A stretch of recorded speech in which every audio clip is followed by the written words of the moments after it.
Saudara-saudara, sebetulnya makalah yang saya bahas pada malam hari ini itu bukan hal yang baru, tapi ini perkembangan dari makalah-makalah yang pernah saya bawakan, sekalipun belum semua saya bawakan di forum kita sendiri.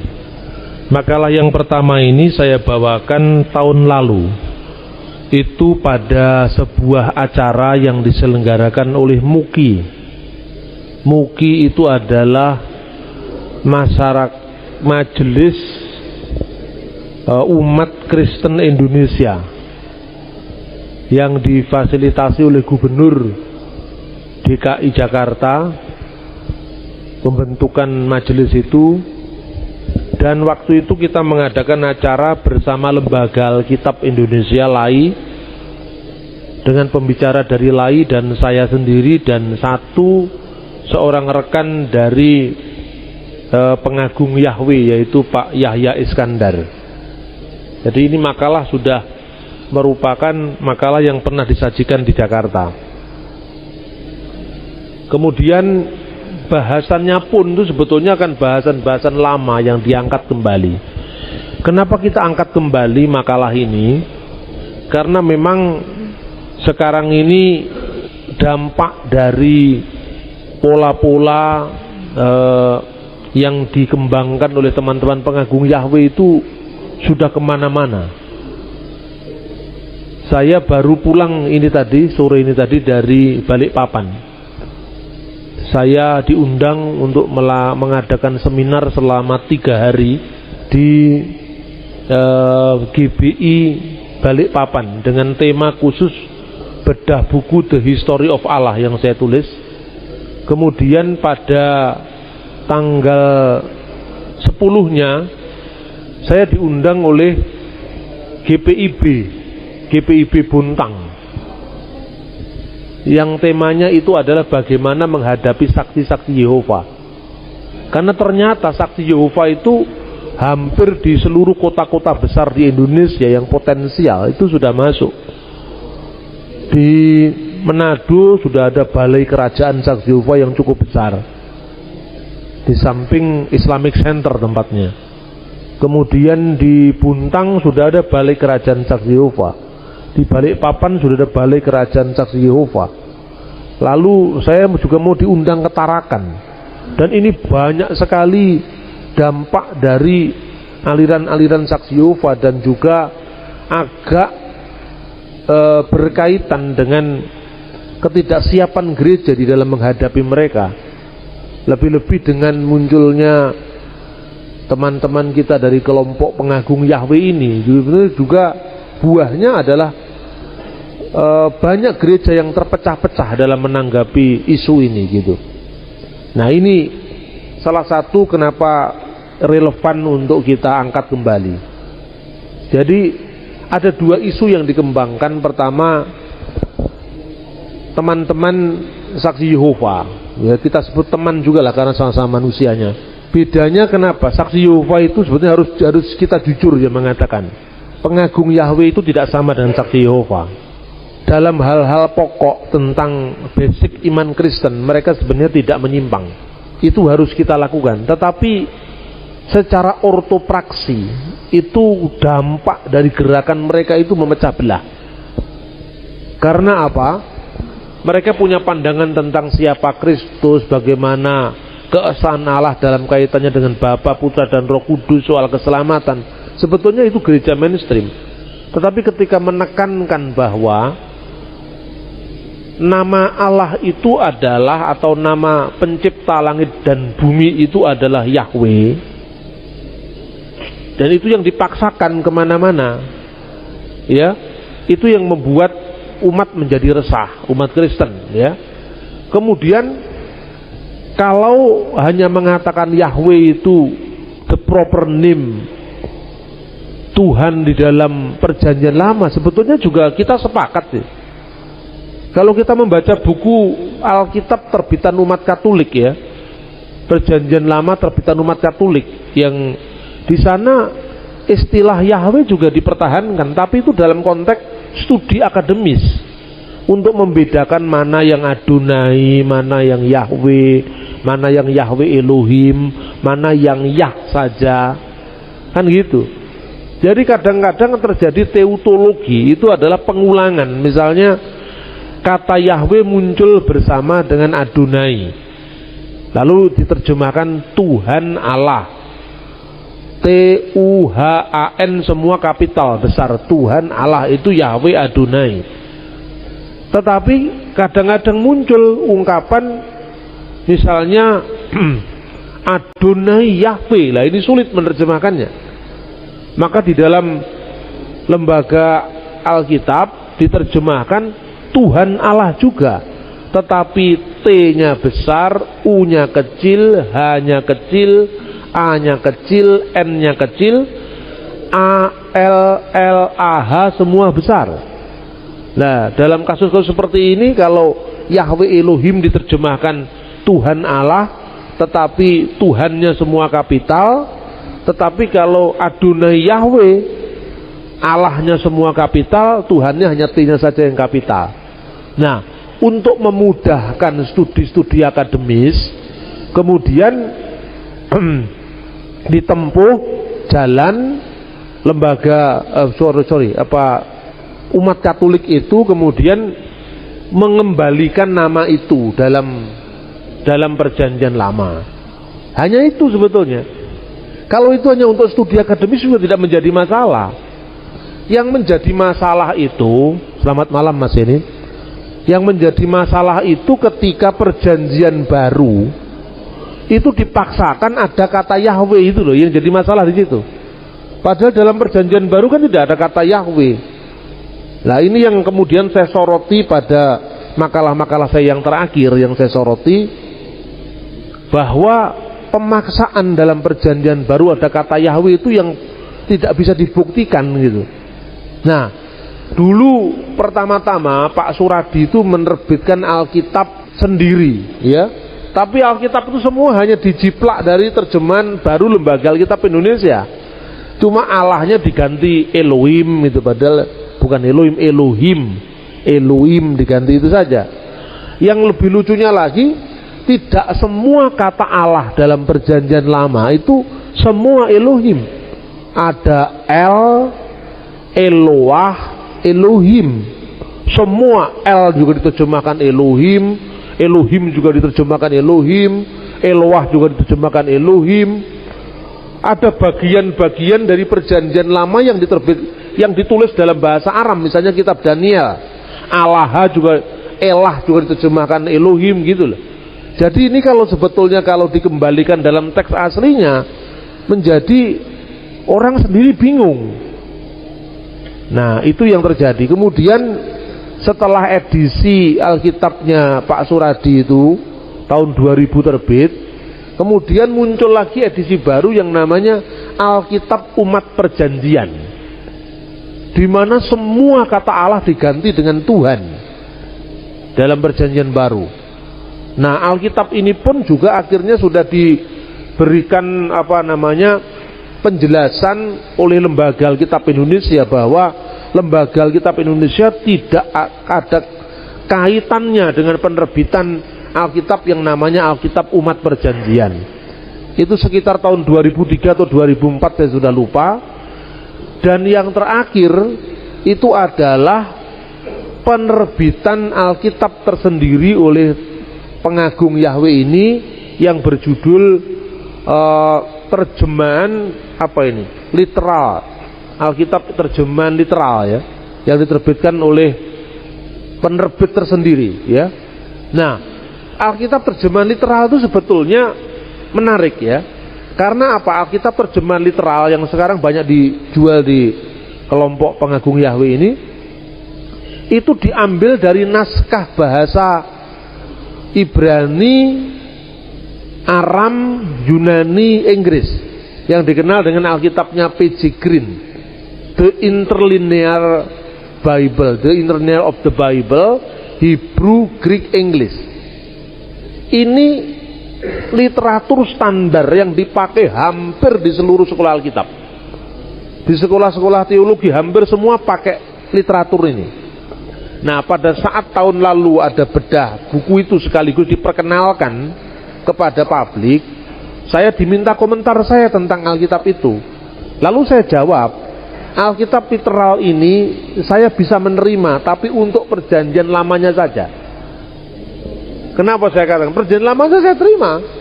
Karena ini kan terjemahan harafiah dari bukunya Green itu, yang terjemahan kata per kata dari P.J. Green yang judulnya The Interlinear of the Bible. Itu bagus. Untuk perjanjian barunya saya kasih catatan kritis. Karena apa? Green sendiri tidak menerjemahkan Yahweh dalam perjanjian barunya, tetapi di dalam terjemahan literal itu kata Yahweh tiba-tiba muncul di situ. Lah ini sebetulnya pelanggaran hak cipta loh. Karena apa? Seolah-olah penulis aslinya, penerjemah kata per kata aslinya dari P.J. Green itu seolah-olah menemui kata Yahweh dalam perjanjian baru, padahal sama sekali tidak ada. Nah, jadi kalau dalam metode penerbitan terus kemudian mengurus hak cipta, sebetulnya kalau Green tahu bahasa Indonesia pasti dia akan protes ini. Loh, saya tidak ada kata Yahweh di perjanjian baru, kok kenapa di perjanjian baru di sini ada kata Yahweh, kan gitu kan? Nah, kemudian di catatan-catatan kakinya itu baru dicantumkan bahwa untuk nama-nama diri, kalau tidak salah begitu, itu diambil dari terjemahan James Stream yang judulnya The Hebraic Root of the New Testament. Nah, mestinya begini, Alkitab terjemah perjanjian lama terjemahkan sendiri, perjanjian baru sendiri.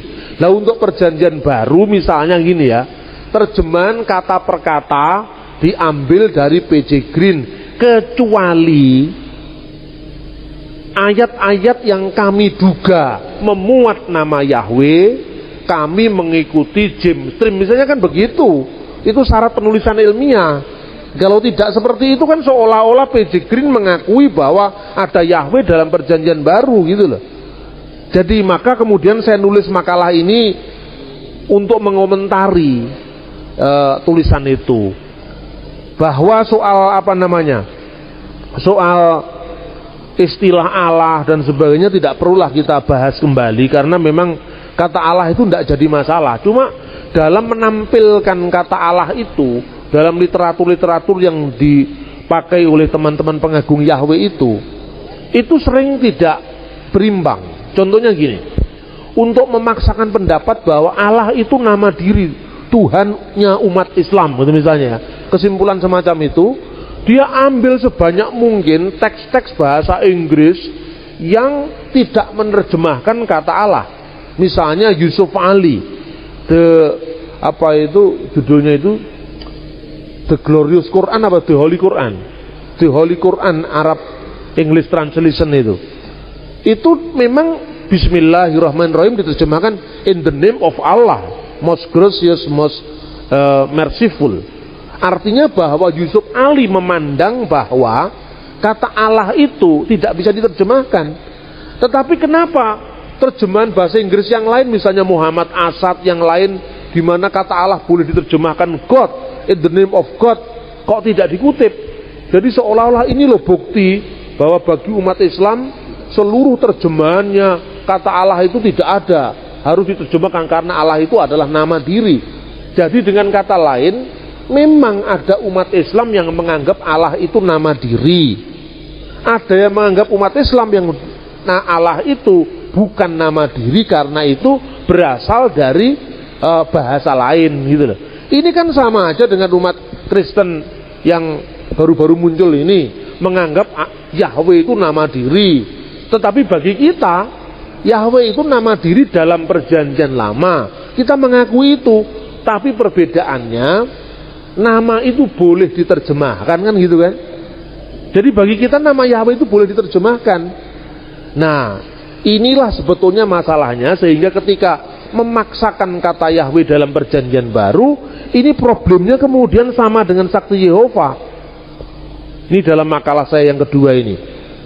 Buktinya yang terjadi sekitar 1.500 manuskrip manuskrip tulisan tangan aslinya. Perjanjian baru Yunani tidak satupun memuat kata Yahweh dalam dokumen sejarah gereja kuno. Berarti istilah Allah itu dipakai jauh sebelum zaman Islam, karena ini ada seorang uskup dari wilayah Arab di Elusa yang namanya adalah Abdullah. Dalam catatan gereja yang waktu itu semua tertulis di dalam bahasa internasional, satu dalam bahasa Yunani, itu disebut Abdelas, Yunanisasi dari kata Arab Abdullah. Kemudian kita mengenal juga suku-suku Arab yang menganut kekristenan, dan menurut James dari Edessa yang menulis Scholia, sebuah pengantar pengajaran kitab suci secara khusus Kristen, dia menyebut adanya terjemahan Injil dalam bahasa Arab, meskipun itu dipakai di lingkungan terbatas di wilayah orang-orang Kristen yang berbahasa Arab, dan itu tentu sebelum zaman Islam, karena Yakub dari Edessa atau James Edessa itu hidup pada abad ke-6, ya, akhir abad ke-5, abad ke-6, dan ketika itu tentu Islam belum lahir. Nah, lalu bagaimana kita melihat? Tentu semua tidak hanya berdasarkan asumsi, ya, atau sekedar catatan versi agama tertentu, itu saya kira tidak fair. Kita harus merujuk pada catatan sejarah. Nah, kita temukan prasasti-prasasti berbahasa Arab, berhuruf Arab, bahkan dari situ kita bisa melacak perkembangan aksara Arab itu sendiri melalui prasasti-prasasti Arab yang ditemukan di wilayah sekitar Syria sebelum zaman Islam. Misalnya sekitar Syria dan Yordan, ya. Kita bisa melihat petanya di daerah yang dinamakan Jimal, sekarang ini wilayah kerajaan Yordan, tahun 250 Masehi itu ditemukan prasasti Arab pra-Islam di sana. Lalu pada pertengahan abad ke-6 juga ditemukan prasasti Arab pra-Islam, dan itu justru di gereja. Jadi kita bisa melacak satu-satu sumber-sumber itu. Di sebuah reruntuhan dari gereja Ortodoks Yunani yang dibangun abad ke-4 Masehi, dalam reruntuhan gereja itu ada sebuah pilar yang dihiasi dengan tanda salib dalam bentuk segi 4 lingkaran, yang itu ciri khas dari Jerusalem Cross, salib Yerusalem. Bisa tampak di banyak sekali temuan-temuan yang bisa kita kunjungi langsung di arkeologi Yordania. Lalu ada bangunan Romawi zaman Kristen yang disebut Proatorium dengan tanda salib juga, yang menjadi ciri khas dari situs-situs Kristen yang terjadi sebelum zaman Islam, dan itu mengandung inskripsi-inskripsi yang ditulis di dalam bahasa Arab. Lebih jelasnya kita bisa membaca misalnya prasasti Jimal pertama. Kalau Bapak Ibu selidiki prasasti Jimal pertama itu huruf-hurufnya masih mirip dengan huruf Ibrani. Misalnya nulis huruf D, Dalet, itu kebalik kalau dilihat dari sudut pandang orang Arab, ya. Dal itu garisnya ke bawah, kalau Dalet itu ke atas. Jadi itu bunyinya prasasti tertua ini yang berhuruf Arab, tapi huruf Arabnya itu masih mirip-mirip dengan huruf Ibrani. Itu bunyinya Danuh Nafsu Fihru Barsulai Rabu Dazimat Malik Tanuk atau Malik Danuk. Kalau kita amati, ya, pertama dari sudut pandang bahasanya, hurufnya, aksaranya, ini pasti belum huruf Arab sekarang, tapi menuju ke bahasa Arab yang sekarang kita pakai.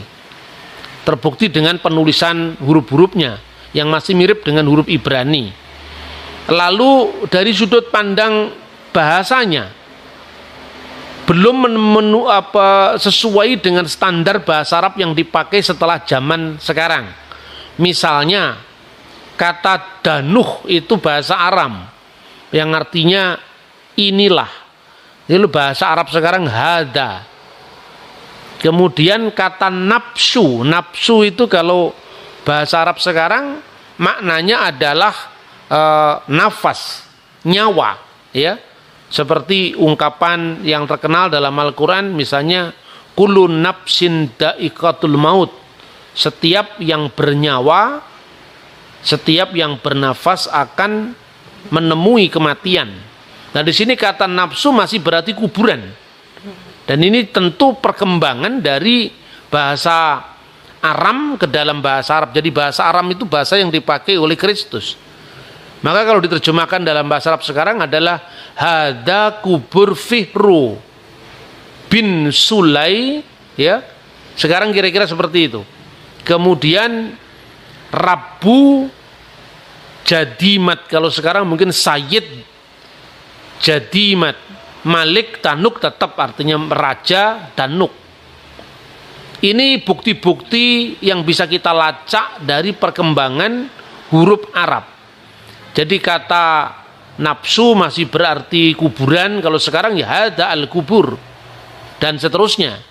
Tapi melalui sumber-sumber ini kita mendapatkan pengetahuan bahwa bahasa Arab itu sudah dipakai di lingkungan Kristen sebelum zaman Islam. Lalu pada pertengahan abad ke-6, medio abad ke-6, kita mengenal prasasti Umul Jimal kedua. Dalam prasasti Umul Jimal kedua ini huruf-hurufnya sudah mirip dengan huruf Arab sekarang. Misalnya menulis huruf alif, ya sudah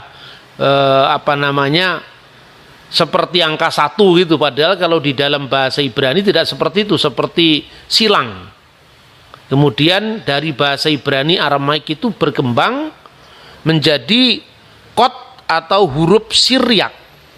Nah, huruf Siryak itu ada dua tahap, ya. Yang pertama huruf Estrangelo atau Estrangela itu masih mirip dengan huruf Ibrani, teksnya itu, huruf-hurufnya.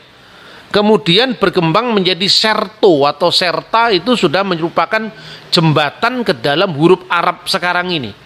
Nah, teks di dalam prasasti Umul Jimal kedua itu menurut penemu enkripsi ini, yaitu Enno Littmann dari Jerman tahun 1913, disebutkan bacaannya adalah Allahu ghafara li ulai. Allah mengasihi keluarga Ulai.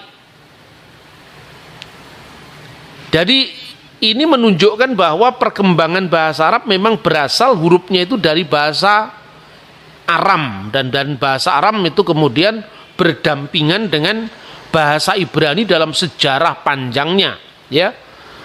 Kemudian siapakah Ulaih ini? Ulaih itu adalah anaknya Ubaidah. Jadi bin Ubaidah Katib al-Ubaid al-Lubani Amri tanabah alaihi min yakra'uhu. Semoga dipahami oleh orang yang membacanya. Jadi kalau kita lihat perkembangan dari prasasti Umul Jimal pertama tadi, masih digunakan bahasa Ibrani, bahasa Aramaik bar yang artinya anak. Dari kata bar itu muncul misalnya Bartolomai menjadi Bartolomeus, Barnaba menjadi Barnabas, ya. Itu. Tetapi di dalam prasasti Umul Jimal kedua ini sudah memakai kata yang dekat dengan bahasa Arab sekarang, yaitu bin yang artinya anak. Jadi Allahu ghafara li Ulay bin Ubaidah Katib al-Ubaid al-Lubani Amri tanaba alaihi min yakra'uhu. Allah mengasihi Ulay bin Ubaidah, anaknya Ubaidah, sekretaris dari Bani Ubaid, pemimpin Bani Amru, semoga dipahami dari orang yang membacanya. Lalu yang ketiga, kita bisa mempelajari dari prasasti Jabat. Ini tahun 512. Ini tahunnya lebih pasti bisa dilacak, ya. Prasasti Jabat itu ditulis juga sebelum zaman Nabi Muhammad, karena Nabi umat Islam ini lahir tahun 571, sementara prasasti Jabat ditulis tahun 512. Nah, dalam prasasti ini tertulis di dalam tiga bahasa, yaitu Yunani, Aramaik, dan Arab. Anda bisa melihat petanya yang Jabat itu di mana ya. Kafar Jabat itu adalah kota atau desa Jabat, itu di wilayah Syria sekarang. Lalu tertulis di sana di dalam tiga bahasa. Yang pertama bahasa Yunani, karena bahasa itu menjadi lingua franca atau bahasa internasional saat itu. Kemudian bahasa Aramaik, ya, bahasa yang juga lingua franca di wilayah timur dan selatan dari kota suci Yerusalem. Sementara bahasa Yunani itu adalah bahasa lingua franca wilayah barat dari kota suci Yerusalem. Dan kemudian bahasa Arab sebagai bahasa lokal yang dipakai oleh suku-suku Arab yang sudah merayakan liturgi suci di dalam bahasa Arab, seperti catatan dari Yakub dari Edesa, James dari Edesa pada abad ke-5 tadi. Bagaimana bunyi prasasti ini kita bisa melihat di situ digunakan kata-kata Bismillah, demi nama Al-Ilah. Dan kita tahu nanti perkembangannya kata Al-Ilah itu gabungan antara definite article al atau the dalam bahasa Inggris dan ilah yang artinya sembahan. Jadi bismi demi nama, al-ilah sang sembahan. Lalu disebutkan nama-nama orang yang berjasa mendirikan gereja di situ. Siapa dia? Sergius Bar Ahmad. Nama Sergius jelas itu adalah nama Yunani. Bar itu Aramaik. Jadi perhatikan kata bin bar itu dipakai secara silih berganti ya, seperti kalau bahasa Indonesia sekarang putra dan anak dipakai secara silih berganti. Kemudian manaf wahani, manaf dan hani, bar mar al-khois, anaknya mar al-khois. Ini menunjukkan gabungan inkulturasi antara bahasa Yunani, bahasa Aramaik dan bahasa Arab. Kemudian Sergius putra Sa'ad dan Sitir dan Surai. Ini menunjukkan bahwa ada saling silang budaya yang luar biasa antara tiga bahasa yang berlaku pada zaman itu. Lalu yang berikut lagi adalah prasastiharan. Prasastiharan itu kira-kira muncul atau dibuat 3 tahun sebelum kelahiran Nabi Muhammad. Nah, dalam prasasti ini cuma ditulis dalam 2 bahasa, yaitu bahasa Yunani dan bahasa Arab. Dan ditulis di atas satu martirion, peringatan kemartiran, ya, tugu peringatan kemartiran, martirion dari Rasul Yohanes dengan tanda salib. Biasanya prasasti-prasasti Arab Kristen itu selalu memakai tanda salib, ya. Lalu ada tertulis di dalam bahasa Arab dan bahasa Yunani. Lalu ini adalah bentuk penulisan ulang dalam catatan tangan, ya, ditulis Anna, saya, persis dengan bahasa Arab sekarang sudah. Ini kira-kira 3 tahun menjelang kelahiran Nabi Muhammad. Anna Sarahil bin Tolimu, saya Sarahil anaknya Tolimu, bana itu kudirikan atau telah kudirikan al-martul, martirion itu istilah Arabisasi dari bahasa Yunani martirion. Al-martul, lalu ada tanda salib di situ, Jerusalem Cross, lalu ditulis al-martul sanah pada tahun 463 ba'da mafsad Khaybar, ya, setelah kehancuran kota Khaybar, bi'am pada tahun, lalu tidak ada terusannya di situ. Inilah prasasti-prasasti yang dipakai di dalam bahasa Arab sebelum munculnya agama Islam. Nah, lalu memang ada orientalis yang akhir-akhir ini meragukan bacaan Enulitman, apakah benar ini bukti bahwa kata Allah dipakai. Ya, kata Allah tidak hanya dibuktikan dari pemakaian prasasti, tentu dari nama-nama orang, bahkan jauh sebelum zaman Islam. bukan hanya bapaknya Nabi Muhammad yang namanya Abdullah, tapi Uskup Elusa pada tahun 431.